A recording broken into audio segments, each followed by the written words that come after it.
போட்டுட்டு அது சூடாகிற வரைக்கும் இது பண்ணணும். என்ன பண்ணணும்? கொஞ்ச நேரம் வெயிட் பண்ணணும். ஒரு 2 to 3 minutes வரைக்கும்.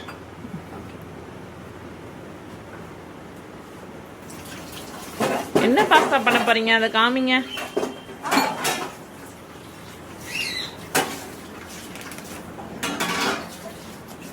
Packet pasta shot. ஓகே, இது அதோட மசாலா இருக்கு. ஓகே, நம்ம 2 to 3 minutes கழிச்சு பார்க்கலாம். இப்போ தண்ணி கொதிச்சிருச்சு. நம்ம இப்போ பாஸ்தா போடலாம்.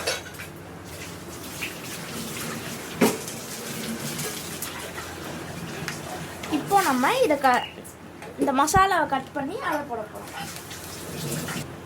ஸோ இப்போ நம்ம சீஸ் பாஸ்தாவுக்கு மசாலா போட போகிறோம்.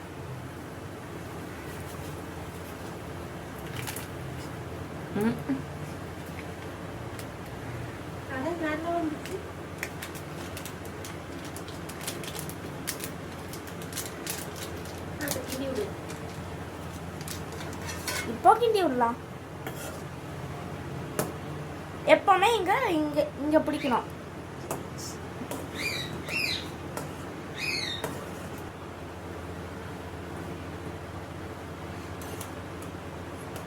சூடா இருக்கு, நல்லா பார்த்துக்கோங்க.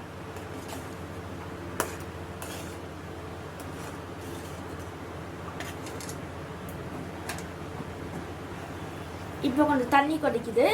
இந்த தண்ணி கொதிச்சு எல்லாம் இந்த தண்ணி எல்லாம் போய் நல்லா க்ரீமியான பாஸ்தா உடனே நம்ம சாப்பிடலாம். க்ரீமியான ருசியான பாஸ்தா ரெடி ஆயிருச்சு. இப்போ நம்ம சாப்பிடலாமா?